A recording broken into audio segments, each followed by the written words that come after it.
안녕하세요. 예, 안녕하세요.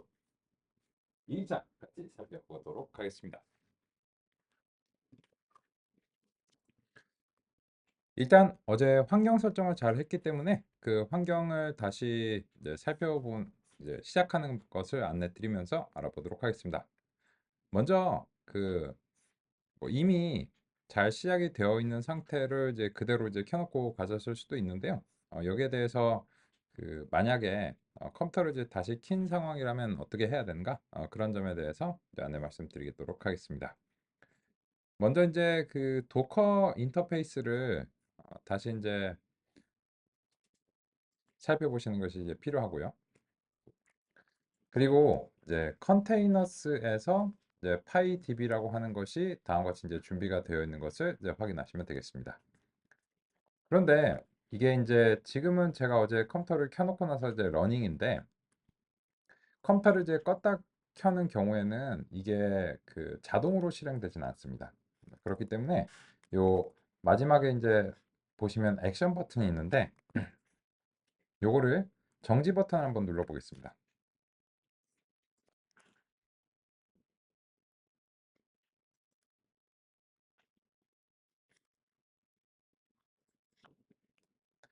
그러면 이제 요 상태가 exit이라고 이제 나오고요. 그리고 다음과 같이 이제 회색으로 표시가 되면서 동작을 하고 있지 않다라고 이제 됩니다. 여기서 해주실 일은 그냥 다시 재생 버튼을 눌러주는 것뿐입니다. 어제처럼 명령어를 입력하실 필요는 없고요. 한번 잘 설정이 된 도커 컨테이너는 그냥 이제 바로 재생 버튼을 눌러서 활성화하는 것이 가능합니다. 그 다음에는 이제 포트 부분이 클릭할 수 있도록 활성화가 되고요. 이거를 이제 다시 클릭하시면 어제 작업하시던 주피터 노트북이 그대로 나오는 것을 확인할 수 있습니다. 처음에 한 번은 비밀번호를 입력하시는 게 필요했었는데 그 부분은 이제 쿠키에 저장이 되어 있기 때문에 이 한번 새롭게 이제 컨테이너를 생성하지 않으시는 이상은 이걸 이제 두 번은 요청하지 않을 겁니다. 한동안은 그렇고요. 그래서 이제 바로 열리게 될 것을 기대할 수 있습니다. 오케이, 좋습니다. 그래서 다음과 같이 시작하는 법은 어제와 다르게는 굉장히 간결해졌죠. 도커를 이제 활용하면 굉장히 이제 간결하고요. 그리고 이제 이 운영 체제가 업데이트되고 이런 거에 대해서 좀 걱정이 덜합니다. 왜냐하면 여기 있는 환경은 이제 CD에 구워놓은 것 같은 그런 느낌이기 때문에 외부의 환경이 바뀌든지 말든지 얘는 이제 영향을 받지 않습니다. 그렇고 이제 이미지는 기본적으로 이제 읽기 전용이기 때문에요. 그래서 이제 여기에서 뭘 하시든 그냥 자유롭게 이제 하시면 되고 여기서 이제 뭔가 실험하고 싶고 막 이렇게 버전을 뭐 갱신해도 상관없습니다. 여기 그렇게 해서 망쳤네 하면은 그냥 컨테이너만 지우고 이미지를 이제 활용해서 다시 원래 상태로 이제 복귀하는 게 가능합니다. 그리고 이제 만약 다음 주에 업무로 이제 복귀하셔서 이제 팀하고 같이 이제 작업을 수행하실 것을 이제 생각하신다. 그러면은 그냥 요 이미지를 그대로 그냥 사용하자. 이러면 끝입니다. 환경에 대해서 뭐 논의할 게 없습니다. 그냥 도커 데스크탑 소프트웨어 잘 설치하고 그래픽 드라이버 갱신만 하면은 뭐 텐서플로우 뭐 GPU를 뭐 쿠다를 뭐 설치하고 이런 얘기를 할 필요가 없어요. 뭐 버전 맞추고 이런 거 이제 할 필요가 없고 그냥 무조건 동일한 환경을 이제 모든 팀이 가정할 수 있게 됩니다. 그래서 이제 그런 측면에서 이제 도커를 이제 활용하는 게 이제 편리하다라고 이제 생각합니다. 혹시 시작하시는 것과 관련해서 어려운 점이나 문제점 혹은 궁금한 점 있으시면 살펴보고 가겠습니다. 이 도커 데스크탑 소프트웨어가 가끔 살짝 말을 안 들을 때가 있거든요. 가끔 아주 가끔 이제 뭐 1년에 뭐 한 번 될까 말까 하는 이제 가끔 이제 그런 경우가 있는데 거의 이제 없고요. 근데 이제 소프트웨어가 완벽하지 않잖아요. 최근에도 이제 마이크로소프트 뭐 몇백만, 뭐 천만 대 가까운 게 막 갑자기 막 정지되고 그랬었잖아요. 그래서 소프트웨어가 완벽하지 않으니까 뭐 무조건 보장한다 이렇게 말을 할 수는 없겠지만 어느 정도 상당히 이제 신뢰할 수 있다 이렇게 이제 말씀드릴 수 있을 것 같습니다. 오케이. 그러면 이제 우리는 환경에 대한 고민이 없네요. 그러면 이제 2일차 노트북을 만들어 보도록 하겠습니다. 2일차 노트북을 만드시기 위해서는 뭐 여러 가지 방법이 있는데요. 여기 보시면 이제 더하기 버튼이 있죠. 요 더하기 버튼을 이렇게 클릭하시면 런처 실행기가 열립니다. 그럼 이제 요 실행기에서는 제가 준비한 이미지이기 때문에 무조건 요런 것들이 딱 준비가 되어 있다는 것을 제가 이제 확신할 수 있고, 그래서 이제 뭐 파이토치냐 텐서플로우냐 이런 것들을 이제 선택이 가능하고요. 우리는 일단 기본적으로 텐서플로우를 이제 활용하고 있습니다. 네. 요즘과 관련해서는 이 텐서플로우와 파이토치의 차이 있죠. 차이 있는데 그 차이가 이제 크지는 않은 편이고, 신경망의 근본적인 원리를 아시면 여기에 대해서는 뭐 한 뭐 며칠이면은 그 적응하는 편입니다. 제가 이제 주로 텐서플로우가 그 먼저 나왔고 점유율도 높기 때문에 텐서플로우를 기본적으로 말씀드리는데, 이게 뭐 제일 좋다 이런 말씀은 아니고, 또 뭐 파이토치도 마찬가지입니다. 뭐 서로 이제 장단점이 이제 있고요. 제가 이제 삼성전자에서는 이제 파이터치로 강의를 이제 드리고 있거든요. 그래서 이제 삼성전자 이제 내부 교육에서는 이제 파이터치로 요청을 주셔서 하고 있고, 그리고 이제 뭐 이 두 가지가 서로 번갈아서 그 활용이 가능하고 종종 이제 이 두 가지를 사용하셔야 되는데, 이 두 가지는 근본적으로는 텐서 연산과 이제 조작이고, 거기에 대해서 이제 뭐 일부 편인 기능들은 API 이제를 좀 알아보시면 되는데, 그 점과 관련해서는 그렇게 오래 걸리지 않습니다.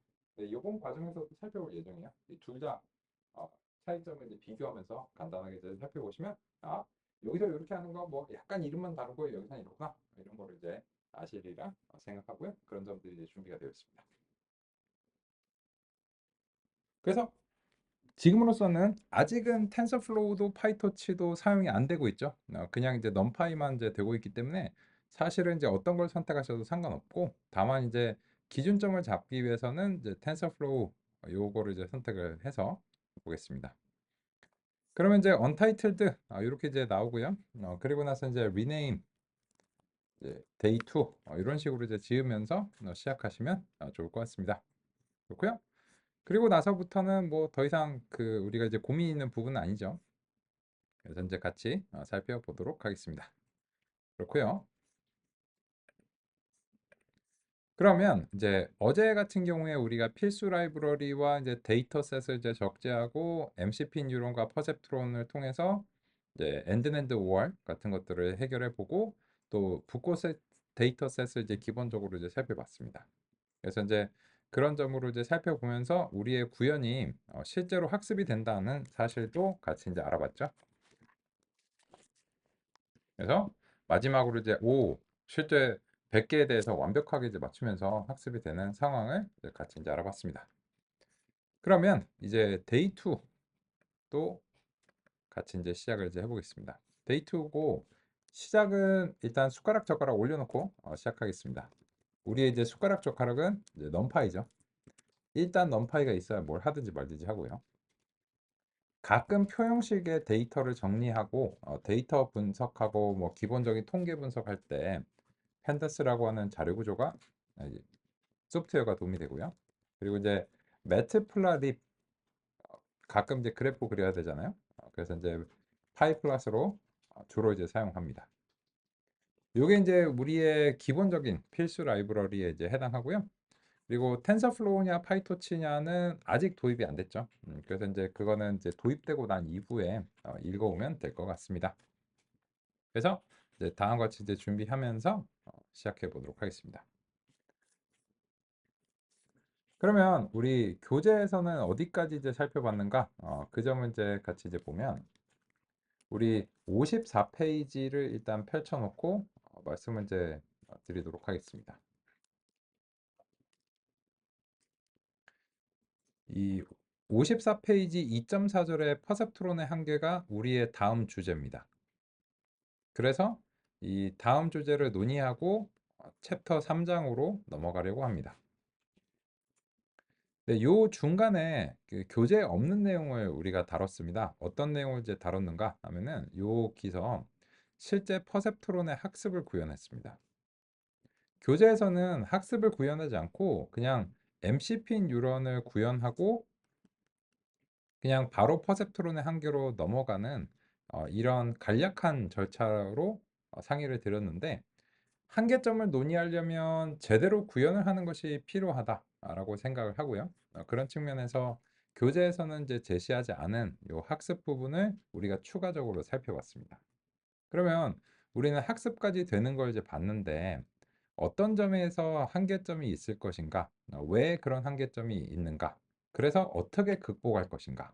라고 하는 점이 우리의 이제 다음 주제고, 그 주제가 결국은 무엇으로 이루어지는가 하면은 그런 한계점을 극복하기 위해서 이제 신경망이 도입될 필요가 있다.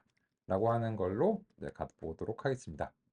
그래서 신경망에 도입하는 데는 이제 다음 시간이면은 바로 도입이 가능할 것 같습니다. 그래서 이제 이번 시간에는 퍼셉트론의 한계점에 대해서 살펴보는 시간으로 하고요. 그래서 이제 이번 시간을 통해서 그 한계점을 살펴보면 그걸 극복하기 위해서 이제 초창기의 형태이고 여전히 사용되고 있는 신경망의 가장 기본적인 형태인 다층 퍼셉트론이 이제 왜 그런 한계를 극복하는 데 이제 도움이 되는가 이런 점도 같이 이제 살펴보겠습니다. 그래서 이번 시간의 주제는 2.4절의 퍼셉트론의 한계로 꼽겠습니다. 그러면 이제 그 어제 구현한 퍼셉트론의 정의가 필요하죠. 그래서 어제 이제 이 퍼셉트론 부분을 참조해 보겠습니다. 클래스로 이제 시작하는 요 퍼셉트론의 구현이고요. 어제 잘 동작하는 거를 이미 확인을 해 놓은 상태입니다. 그런데 그리고 나서 이제 우리 뭐 엔드 5월 뭐 이런 것들을 이제 구현도 이제 그 해서 이게 동작한다는 점을 확인했는데 여기서 2일차 노트북으로 가져오기 위한 편의 기능을 안내 드리겠습니다.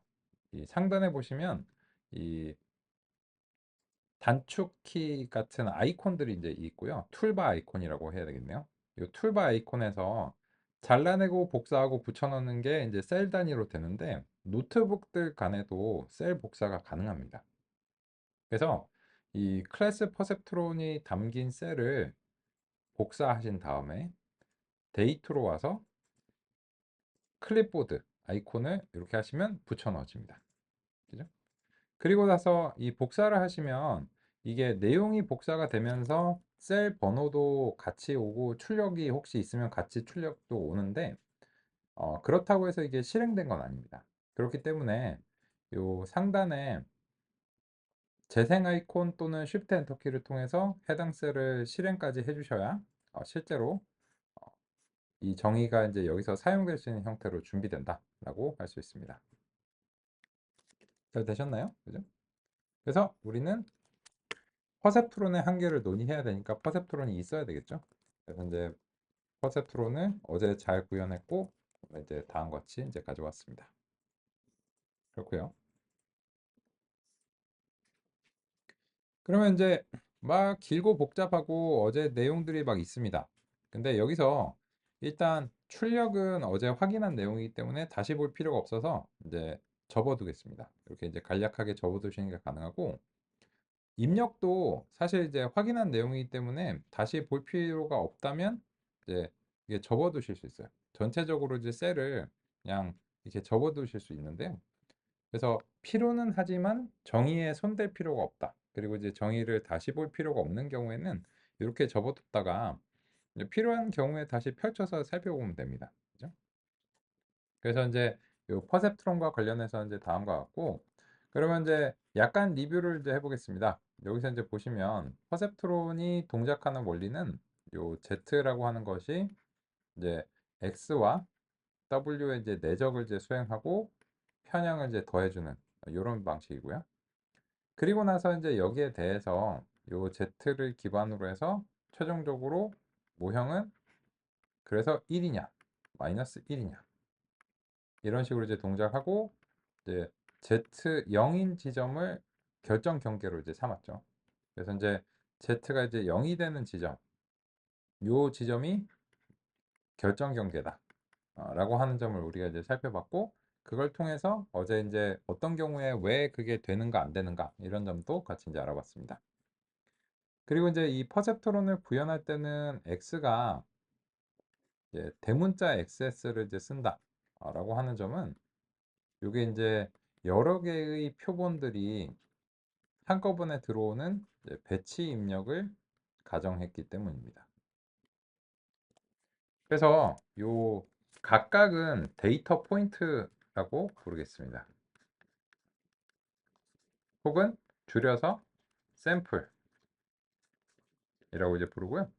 그러면 이제 그런 것들의 집합은 당연하게도 데이터 셋이라고 할 수 있습니다. 그죠? 그리고 이 데이터 셋은 여러 개이기 때문에 종종 배치라고도 부르겠습니다.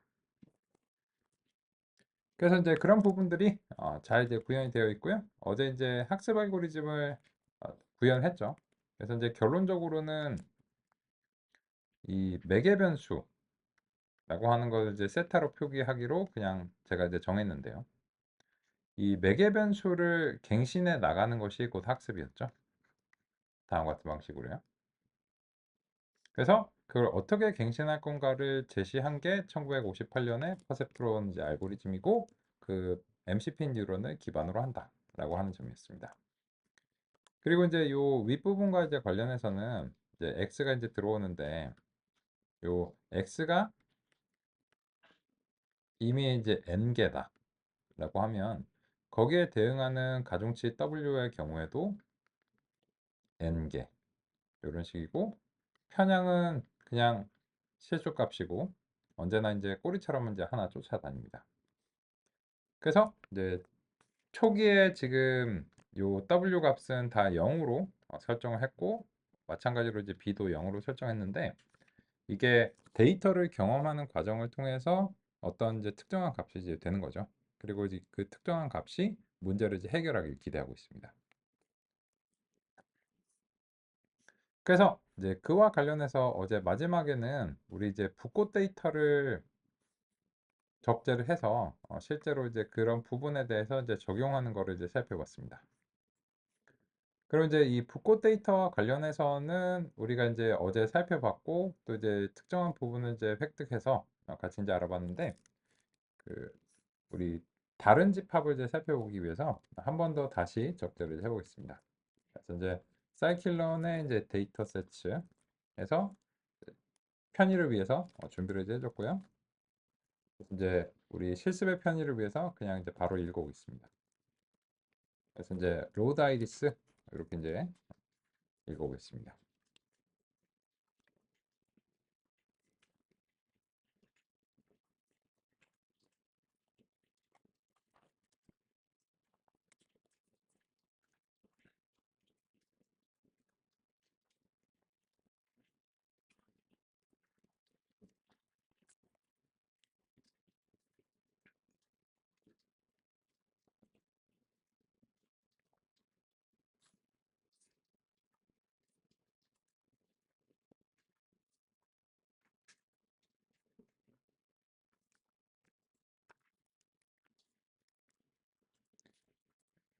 보시면 이제 그 이거를 적재하고 나면 너는 누구니? 이거를 이제 알아야 되겠죠. 만약에 이제 우리가 얘가 ND 어레이다 하면은 이제 그에 적절하게 이제 대응을 해줘야 되고 뭐 아니다라고 하면은 또 이제 어떤 자료 구조인가에 따라서 이제 대응을 해줘야 되는데 지금 이제 아이리스라고 하는 변수에 할당된 객체는 이 번치라고 하는 사이키런 라이브러리의 자료 구조의 객체입니다. 이 번치는 이제 우리말로는 뭉치나 뭉텅이 같은 느낌이죠. 그런데 이 아이리스 이제 키즈라고 하면은 데이터와 이제 타겟과 프레임 등등 이제 있고요. 그래서 이제 이 번치는 사전 자료 구조와 이제 비슷합니다. 그래서 우리가 이제 데이터와 타겟 이런 값들을 접근할 수 있다는 사실을 알게 됐고요. 그걸 이제 통해서 우리가 이제 살펴보려고 합니다. 그래서 이제 아이리스 데이터를 이제 살펴보면 처음 한 3개 정도 보면 다음과 같이 수행이 되고요. 그리고 이제 이것만 봐도 자명하지만 명확하게 이제 알려면 아이리스 데이터 이제 타입까지 한번 이제 확인을 이제 해보겠습니다. 그러면 이제 타입은 우리가 어제부터 사용하고 있는 ND 어레이 이제 형식이라는 걸 알 수 있고, 그래서 이제 아이리스 데이터를 이제 출력해 보면 요 앞에 이제 어레이 이렇게 나오면 요거는 이제 ND 어레이인 겁니다. 네, 만약에 명확하지 않은 경우에는 이제 타입을 통해서 살펴보셔야 되겠죠. 그래서 이제 대부분의 이제 정보들은 ND 어레이의 형태로 담겨 있다는 사실을 이제 알 수 있습니다. 그래서 이제 우리가 어제 이제 수행한 부분은 이 유니크를 이제 통해서 아이리스 이제 타겟 값을 이제 살펴보니까 이 아이리스의 이제 타겟 값이 0, 1, 2와 같은 이제 세 가지의 유형임을 이제 확인할 수 있습니다. 그래서 이제 여기에서 어제는 0하고 1 두 개만을 이제 선택을 해서 살펴봤고 그 결과 완벽한 그런 이제 점수를 이제 얻는 것을 이제 확인을 했는데요. 그죠? 이 점이었죠.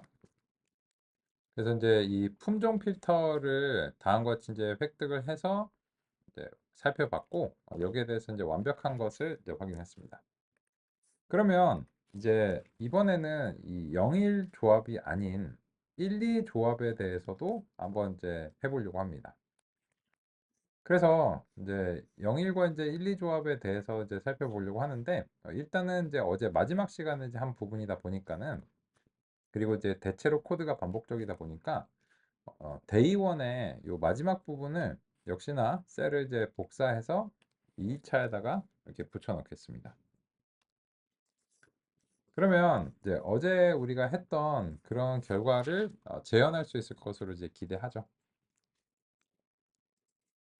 그래서 이제 요 관찰하는 부분은 조금 제가 간략함을 위해서 좀 이제 지우겠습니다. 이렇게 약간 반복적인 부분이고요.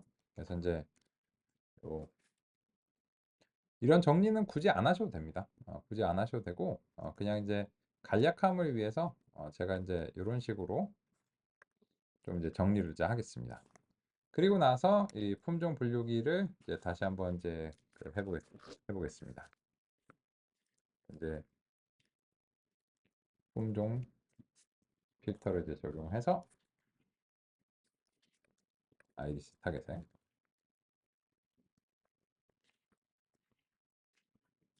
필터 1번을 적용해서 다음과 채고 또 이런 수정을 하시고 싶지 않다면 그냥 어제 잘 동작한 코드를 그냥 그대로 바로 실행하시면 되겠습니다. 그래서 우리가 이제 한 부분은 아이리스 타겟이 0 또는 1인 이런 것들을 이제 골랐고 그 다음에 두 번째로는 이 부분은 0하고 1로 표기가 되어 있는 것을 마이너스 1과 1로 표기를 조정을 해준 것입니다. 이건 이제 우리의 알고리즘에 맞춘 거죠. 근데 여기서 이거를 나는 0을 1로 1을 마이너스 1로 하고 싶다. 그래도 될까? 됩니다. 그냥 일관성만 있으면 돼요. 근데 어떤 게 뭐 좋고 나쁘고 하는 건 아니고 그냥 임의적으로 이제 할당하는 것이기 때문에 뭐 어느 쪽이든 전혀 상관은 없습니다. 다만 그냥 이제 어제와 같은 방식은 이제 1인 경우에는 그대로 1로 가고 아닌 경우에는 이제 마이너스 1로 하겠다라고 하는 이제 넘파이 웨어의 궁을 이제 그대로 사용했고 그 결과 이제 요 랭 부분을 이제 다음과 같이 이제 확인을 하시고요. 또 이제 이 전체적으로 이제 y1의 값이 이렇게 이제 된 다음에 이게 이제 1과 마이너스 1로 바뀌었다라고 하는 이제 사실을 이제 확인하고 싶으면 y1이 1 또는 마이너스 1이다.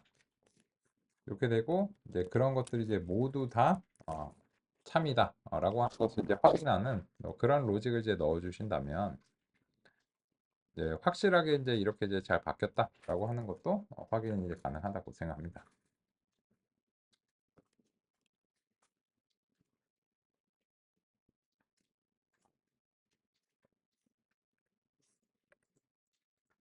그러면 이제 보시면 지금 우리가 학습 횟수를 10번을 이제 줬는데 여기서 이제 이 문제를 해결하는 데 있어서 사실 3번 만에 해결이 된 것으로 보입니다.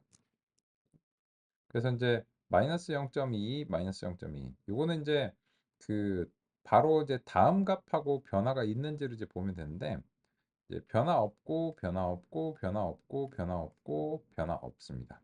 따라서 이제 매개 변수가 더 이상 이제 변화하지 않는 지점이 벌써 이제 학습 3번째인데요. 이런 거를 우리는 매개 변수가 이제 수렴했다고 하겠습니다. 그럼 이제 매개 변수가 이제 수렴하게 되면은 여기에 대해서는 그 중요한 어떤 원인 자체가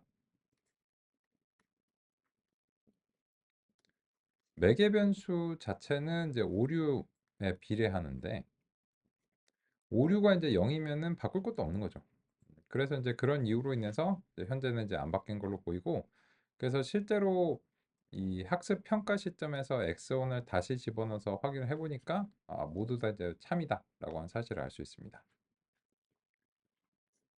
그러면 이제 이 부분은 이제 잘 됐고 그러면 요거를 복제를 하겠습니다. 요 셀 자체를 복제해서 약간만 수정하면은 이제 두 번째 조합에 대해서 살펴볼 수 있을 것 같습니다. 그래서 이제 복제제를 하시면 그러면 이제 아래쪽에 완벽하게 동일한 코드가 다음과 같이 이제 준비가 됩니다. 그러면 이제 여기서 이제 바꿀 게 뭐냐면 0일 대신에 요게 이제 1하고 2로 바뀌면 좋을 것 같아요. 그러면 이제 품종 필터 1번이 2번으로 이제 바뀌고 Y1이 Y2로 바뀌고 X1이 X2로 바뀌고 이러는 것들인데 이게 바꿀 게 많잖아요. 그래서 약간 이제 그 바꾸느라고 좀 번잡한데 그래서 직접 바꾸셔도 되는데 이 에디트에서 find와 이제 replace 기능을 사용하실 수 있다. 이것도 이제 안내 드리겠습니다. 이런 경우가 이제 편리할 수 있는데요. 그래서 이제 컨트롤 F 등인데 요거가 그 기본적으로는 이제 find밖에 안 되는데 그래서 이제 확장을 좀 해주셔야 돼요. 확장을 하고 그리고 필터도 좀 활성화를 해주시기 바랍니다. 만약에 이 기능을 쓰시고자 한다면 그래서 이제 현재 선택된 셀 범위로 그 범위를 이제 한정을 해주셔야 돼요. 안 그러면 이제 전체 노트북 범위에서 찾기 때문에 그렇고요. 그래서 이제 예를 들어서 Y1을 찾으라라고 하면은 현재 제 셀에서는 5개의 Y1이 찾아집니다. 요거를 일일이 바꾸는 건 좀 귀찮았겠죠. 근데 그거를 이제 Y2로 한꺼번에 이제 바꾸고 싶습니다. 하나씩 바꾸셔도 되고 한꺼번에 바꿔도 되겠다 생각하면은 이제 replace all을 하시면 되겠죠. 그래서 이제 지금 보니까는 저 같은 경우에는 replace all을 할 수 있는 이제 상황인 것 같고요. 그리고 이제 두 번째로는 이제 필터 1번을 필터 2번으로 좀 바꾸고 싶습니다. 그럼 이제 세 건이 있는데 바꾸면 되겠네요. 그래서 이제 replace 이제 all 하고요. 그리고 마지막으로는 이제 대문자 x1을 x2로 좀 바꾸고 싶습니다. 그래서 네 건이 있는데 여기서 이제 기본적으로 대소문자 구분을 안 하니까 요 이제 대소문자 이제 구분을 하도록 좀 이제 잘 해주시고요. 그래서 이제 x1하고 이제 x2 이런 식으로 해서 역시 이제 네 건 한꺼번에 바꿔도 될 것 같습니다. 바꿨고요. 그러면 이제 요 표기는 다 바꿨는데 핵심적으로는 여기를 바꿔야 됩니다. 표기는 다 바꾸는 거는 이제 다 했는데 핵심적으로는 이번에는 이제 1과 이제 2로 바뀌어야 의미적으로 이제 바뀌는 거겠죠. 그러면 품종 필터만 바꾸면 이 아이리스 타겟에서 1과 2가 선택이 될 거고요. 그리고 X2도 역시나 품종 필터를 통해서 선택이 되기 때문에 여기서 이제 수정할 게 없고 그리고 이제 퍼셉트론을 그냥 잘 활용해서 살펴보시면 되겠습니다. 그러면 표기만 잘 바꾸고 나서는 사실상 이것만 바꾸면 되고 그 이후에는 이제 바꿀 게 없습니다. 그리고 나서 요 재생 버튼을 클릭해서 살펴보겠습니다. 그러면 코드는 굉장히 이제 수월했는데 문제가 뭐냐면 성능이 50점밖에 안 나왔습니다.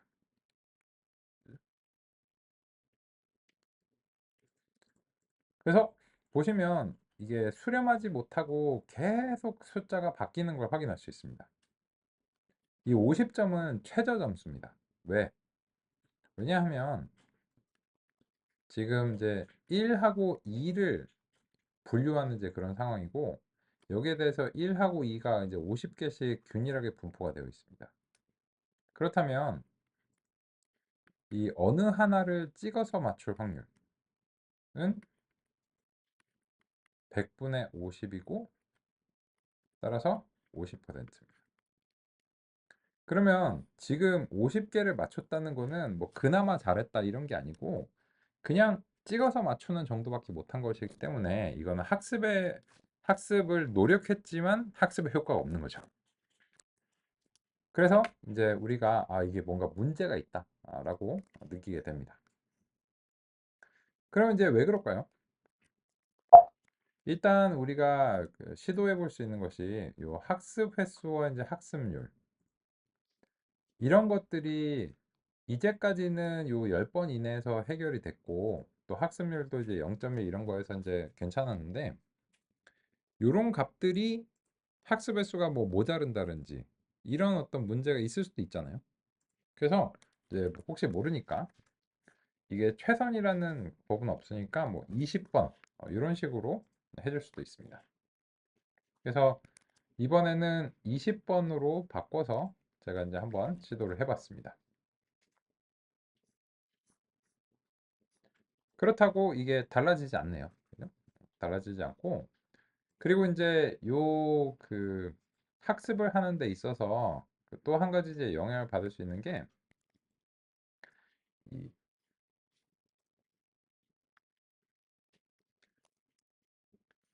데이터가 이제 정렬되어 있는 경우에 또 영향을 받을 수 있습니다. 왜냐하면 이제 요 각각에 대해서 이 Y1번에 대해서 쭉 하고 그다음에 이제 Y2번에 대해서 쭉 학습하고 이런 방식이기 때문에 이게 예전에는 괜찮을 땐 괜찮은데 지금 같은 경우에는 이제 처음에 50번은 1번을 경험하고 그다음에 2번을 경험하고 뭐 이러면서 이제 문제가 될 수도 있어요.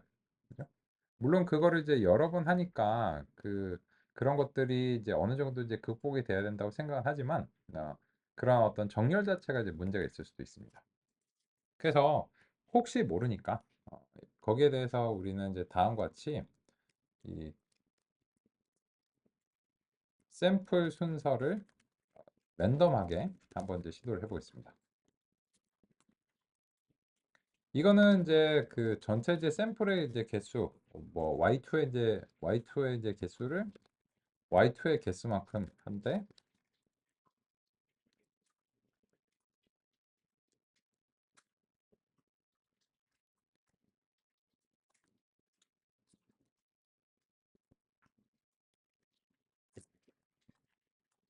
요 리플레이스를 이제 false로 이제 하려고 합니다.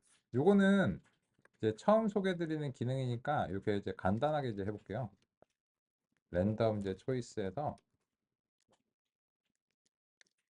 10개, 10개, 리플레이스 false 이렇게 이제 해가지고 이렇게 이제 해보겠습니다. 그러면은 이제 그냥 이렇게 하면은 이제 0부터 9까지 중에 하나를 이제 고르는 거니까 이렇게 이제 10개 중에서 10개를 이제 골라봐라 이런 식으로 해야 되고 이렇게 되면은 이거는 셔플의 효과가 납니다. 이렇게 이제 하실 수도 있고 이제 비슷하게는 이제 랜덤 이제 퍼뮤테이션 이렇게 이제 해서 이제 10개 이렇게 이제 할 수도 있는데 퍼뮤테이션이 조금 더 간단하겠네요. 둘 다 이제 마찬가지인데 그러면 이제 지금은 그냥 퍼뮤테이션이 조금 간단할 것 같습니다. 네, 이제 퍼뮤테이션 해서 샘플의 이제 개수가 이제 100개니까 샘플의 순서를 이제 무작위로 이제 섞고 그리고 나서 이 품종 분류기한테 샘플의 이제 순서를 이제 섞어서 제시를 이제 해주는 거죠.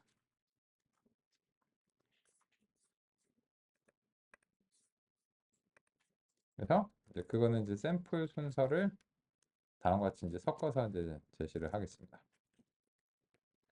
그리고 이제 요거를 이제 제시를 할 때 저랑 결과를 이제 재현을 하기 위해서 랜덤 스테이트를 적당한 값으로 하나 이제 정하겠습니다. 요거는 이제 0으로 이제 종종 정하는데 여기에 이제 고정관념을 가지실 필요는 없다는 점에서 오늘 30일이니까 30으로 한번 해볼까요? 이거는 이제 의미가 있는 게 아니고 그냥 같은 값이면 이제 완전히 동일한 이제 순서로 이제 섞이도록 하는 겁니다. 그래서 이제 이거는 샘플 순서에 혹시 학습에 영향을 받을까 봐 무작위로 이제 섞는 과정이죠. 셔플 과정이라고 할 수 있습니다. 예, 카드 게임 할 때도 카드를 잘 섞지 않으면 제대로 이제 게임이 즐거운 게임이 되게 어렵잖아요. 그죠?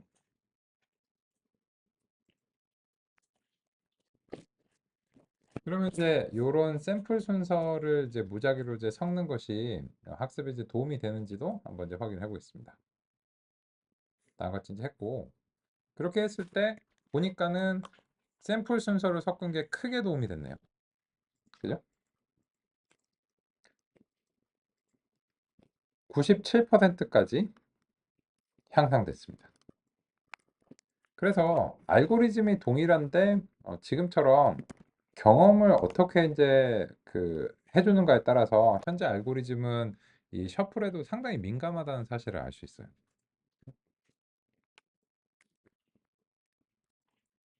결과가 잘 재현되시는지 한번 확인해 보시기 바라겠습니다.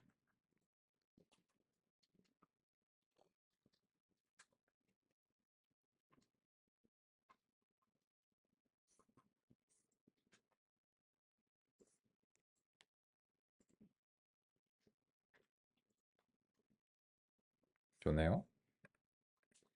그래서 우리가 만든 알고리즘이 이제 예전에는 완전히 완벽하게 동작을 했는데 이번에는 그냥 했을 때 전혀 이제 찍는 것만큼 밖에 잘 못했고 그 문제가 이제 어떤 것인가에 대해서 이제 좀 고민을 했습니다.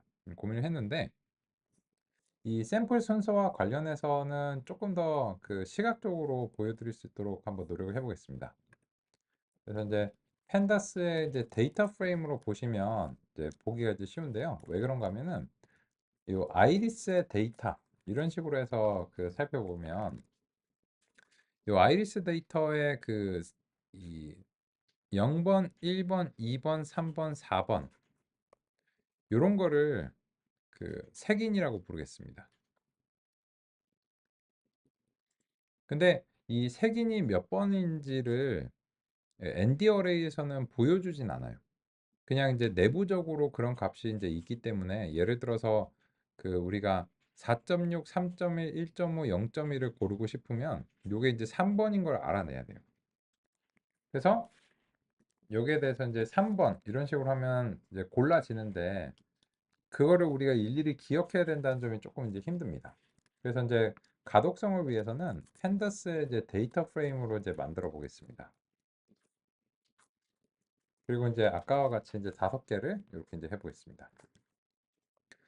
그럼 이제 보시면 요 5개를 이제 선택하면 요게 색인 값이 나옵니다. 마치 이제 엑셀에서와 같은 그런 방식으로 이제 색인을 직접 보실 수가 있는데요. 여기서 이제 우리가 이제 무작위로 선택을 한다는 거는 예를 들어서 샘플 5 이런 식으로 선택해 보겠습니다. 그리고 그 랜덤 스테이트를 적당히 이제 골라 보겠습니다.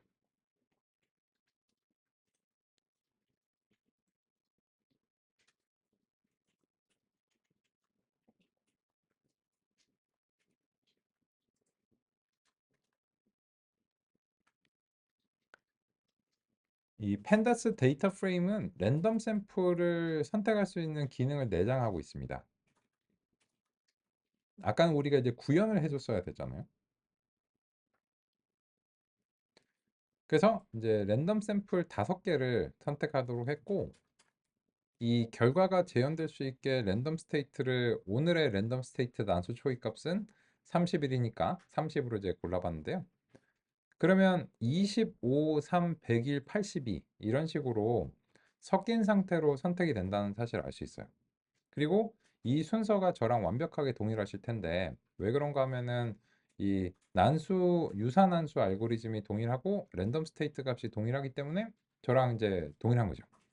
타짜가 된 거죠. 그죠? 내가 원하는 순서로. 그죠? 밑에서 한 장 이렇게 뽑는 거죠. 이게 이제 우리가 하고자 하는 이제 작업이었는데 아까 이제 그 우리 샘플 순서라고 하는 부분을 요 부분을 이제 복사해서 이쪽으로 이제 가져온 다음에 이거를 하는 대신에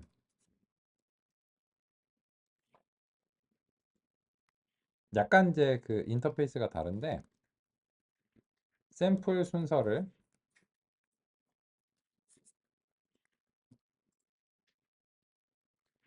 이런 식으로 이제 정해서 이제 보겠습니다. 그러면 이제 이 샘플 순서를 무작위로 이제 섞은 것을 활용해서 선택을 한다는 것이 이런 식이다라고 하는 것을 시각적으로 좀 소개를 드리고 싶었습니다.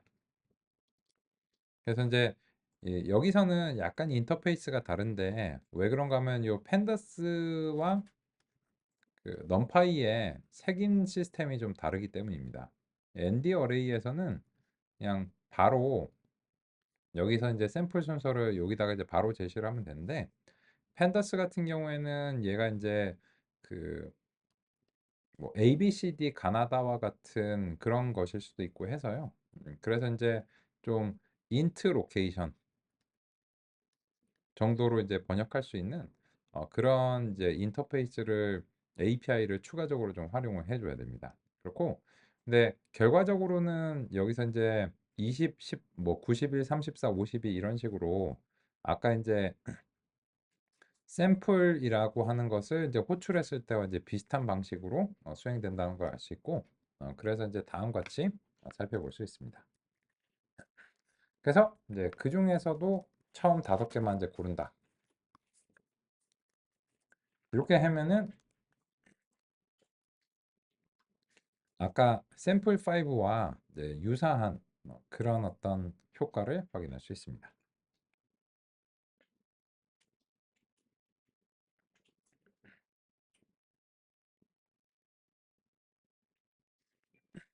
그죠?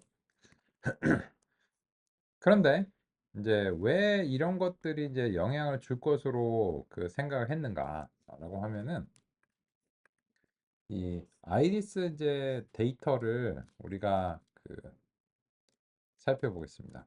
이제 펜다스 이제 데이터 프레임에서 아이리스 데이터를 이제 하고 요거를 아이리스 프레임에다가 이렇게 집어넣어 볼게요. 그리고서 이제 아이리스 프레임을 좀 이제 예, 타겟 값을 아이리스 이제 타겟으로 획득을 하고요. 그리고 이제 요거는 그 가독성을 위해서 이제 원래 이제 명칭으로 좀 이제 바꿔보겠습니다. 이제 012로 이제 되어 있는데 요거를 이제 아이리스의 타겟 네임즈 이런 식으로 좀 바꾸고요. 그리고 아이리스 프레임을 출력을 이제 좀 해보도록 하겠습니다.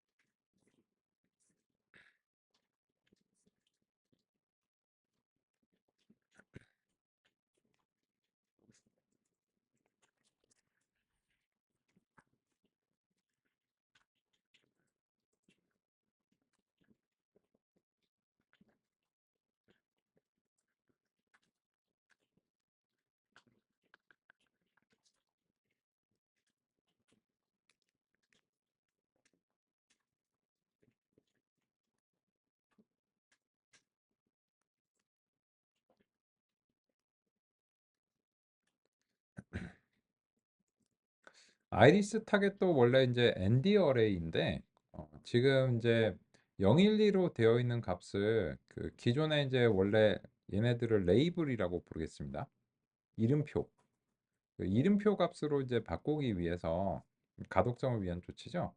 그걸 이제 수행하는데 넘파이 외열문을 쓸 수도 있어요. 쓸 수도 있는데 그 쓰면은 좀 상당히 이제 번잡하기 때문에 여기에 대해서는 이제 ND 어레이에서 조작하는 것보다는 이제 펜더스의 시리즈라고 하는 자료 구조로 만드는 것이 유리하다라고 생각을 했고 유일한 방식은 아니죠. 그래서 거기에 이제 리플레이스라는 기능이 다음과 같이 동작한다는 사실을 이제 염두에 두고서 제시를 했습니다. 그래서 요 리플레이스 이제 012를 요 세토사 버시컬러 버지니카 세 가지 이제 값으로 이제 되어 있는데 보시면 이 데이터 자체가 정렬이 되어 있는 걸 알 수 있어요. 세토사가 이제 쫙 있고 이렇잖아요. 그래서 이제 계략적으로 그림을 좀 그려보면 이제 세토사가 50건, 뭐 벌시 컬러가 50건, 그리고 이제 버지니카가 50건 이런 식으로 그 정렬이 되어 있습니다. 보통 많은 데이터들은 정렬이 되어 있는 경우가 많습니다. 그죠? 그래서 그러다 보니까 아까 우리가 선택을 했을 때 1번하고 이제 2번을 선택을 하면 이 정렬된 순서로 이제 그대로 있습니다. 그런데 여기에 대해서 우리 이제 퍼셉트론이 핏을 이제 수행을 하는 그런 시점을 이제 생각을 해보면 이 핏을 수행할 때 처음에 이제 벌시 컬러에 대해서 쫙 그 갱신을 하고 되는지 안 되는지, 그 다음에 버지니카에 대해서 쫙 갱신하고 이런 식이기 때문에 이제 처음 50건을 얘한테 쫙 맞춰놓고 나서 그 다음에 50건을 얘한테 다시 맞추니까 이게 잘 안 맞는 거예요. 얘한테 맞췄다가 쟤한테 맞췄다가 이런 식으로 되니까는 학습이 좀 잘 안 되는 겁니다. 그래서 요거를 이제 쉐이킷 해서 이제 섞는 거죠. 그러면 이제 그 이 1번에도 맞췄다가 그 다음에 2번에도 좀 조정했다가 이런 식으로 조금씩 조정해 나가니까 이게 학습에 도움이 되는 경우가 많습니다. 퍼셉트론뿐만 아니고 많은 경우에 기계학습 알고리즘들은 이런 식으로 이제 셔플을 해가지고 경험을 시켜주는 게 도움이 되는 경우가 이제 많고, 지금에 큰 도움이 됐죠. 50%와 97%의 차이를 낼 만큼 굉장히 이제 상당한 차이로 기인을 했습니다. 그래서 이제 그런 이유로 인해서 우리는 이제 셔플에 의해서 영향을 받는가라고 하는 의심을 했고, 그래서 이제 샘플 순서를 이제 섞어서 이제 살펴보니까는 다음과 같이 이제 97%까지 학습했다라는 사실을 알 수 있게 됐습니다. 그러면 우리가 이제 이게 완전히 수렴하진 못했습니다. 보시면 이제 완전히 수렴하진 못했고 이게 약간씩 이제 변하는 상황에서 이제 멈췄습니다. 근데 여기서도 이제 97%가 나와서 다행이긴 한데 여전히 계속해서 이 매개 변수가 변화를 이제 하고 있는 상황이었죠. 그러면 학습을 더 시키면 더 잘 될까요? 그래서 우리가 이제 학습 횟수를 30번으로 바꿔서 하면 어떻게 될까요? 30번으로 바꿔도 여기에 대해서는 이제 그 변화가 없는 것을 확인할 수 있습니다. 그래서 이거는 이제 학습을 더 한다고 해서 될 만한 이제 문제는 아니다라고 이제 할 수 있고, 그러면 여기서는 뭘 건드려야 될까요? 이제 학습률이 뭐 너무 이제 크거나 작거나 하는 이제 그런 문제 때문에 얘가 이제 그 이 결정 경계가 너무 확 움직일 가능성도 있는 거죠. 그래서 이제 그것 때문에 학습률을 조금 줄여가지고 한번 이제 시도를 해보기도 하는 겁니다. 그럼 학습률을 좀 줄여서 이제 시도를 해봤을 때도 여전히 뭐 변화가 없잖아요. 그죠? 그러면은 이런 걸로 마지막에 요 그 세 개를 더 맞추는 거는 좀 안 되겠다. 이제 싶은 생각이 이제 듭니다. 근데 또 반대로 생각해 보니까 학습에서 그러면 10번 정도를 주어도 이게 이제 되는가라고 하니까 학습 횟수를 10번으로 줄여도 그냥 한 개 정도 더 틀리는 정도라서 이게 큰 차이가 있다고 보기는 어렵죠. 그래서 그러면 궁극적으로는 여기서 할 수 있는 일은 우리가 어느 정도 이제 다 한 거고, 다만 예전과는 다르게 샘플 순서에 이제 민감하다. 이 정도를 우리가 이제 확인을 해봤습니다.